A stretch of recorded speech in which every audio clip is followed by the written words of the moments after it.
येशूद्वारा पेत्राची पुनर्बांधणी। योहान 21:1-17 आणि 24-25।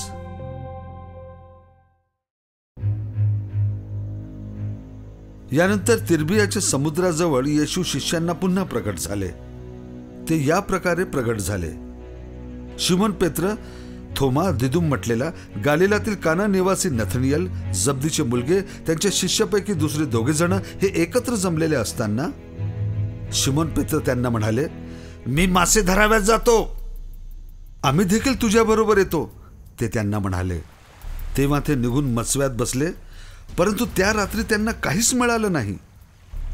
पहाट होत असताना येशू समुद्र किनाऱ्याजवळ दिसले, परंतु त्यांनी ओळखले नाही।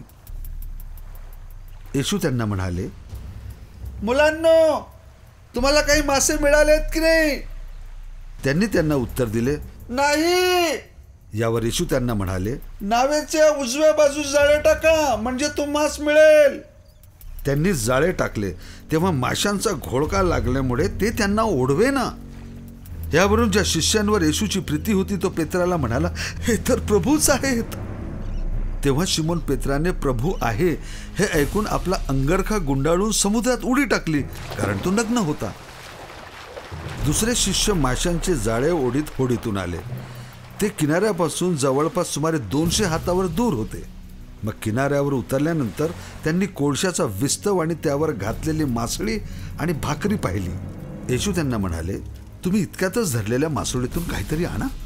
शिमोन पेत्राने मत्स्यावर चढून मोठ्या माशांनी भरलेले जाळे किनाऱ्यावर ओढून आणले। त्यात 153 मोठे मोठे मासे होते, परंतु इतके असतानाही जाळे फाटले नाही। या, न्याहारी करा, येशू त्यांना म्हणाले। शिष्यातील एकालाही येशूंना विचारण्याचे धाडस झाले नाही की तुम्ही कोण आहात, कारण त्यांना समजले होते ते प्रभूच आहेत। आता येशू जवळ आले, त्यांनी भाकर घेतली आणि त्यांना दिली, तशीच मासळीही दिली। येशू मेलेल्यातून उठल्यानंतर आपल्या शिष्यांना प्रगट झाल्याची ही 3री वेळ। त्यांची न्याहारी झाल्यावर येशू शिमोन पेत्राला म्हणाले, शिमोन, योहानाच्या पुत्रा, काय यापेक्षा तुम्ही अधिक माझ्यावर प्रेम करता? त्याने उत्तर दिले, होय प्रभू, आपणाला ठाऊक आहे की आपणावर मी प्रेम करतो। तेव्हा येशू म्हणाले, माझ्या कोकरांना चार।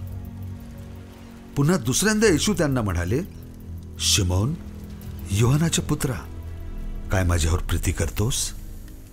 त्याने उत्तर दिले, होय प्रभू, आपणाला ठाऊक आहे की मी आपणावर प्रेम करतो। येशू त्यांना म्हणाले, माझी मेंढरे चार। येशू तिसऱ्यांदा त्यांना म्हणाले, शिमोना, योहानाच्या पुत्रा, काय तू माझ्यावर प्रेम करतोस? काय माझ्यावर प्रेम करतोस असं येशूने तिसऱ्यांदा विचारले म्हणून पेत्र दुःखी झाले आणि येशूंना म्हणाले, प्रभू, आपणाला सर्व ठाऊक आहे की आपणावर मी प्रेम करतो आणि हे आपण ओळखले आहे। येशू त्यांना म्हणाले, माझी मेंढरे चार।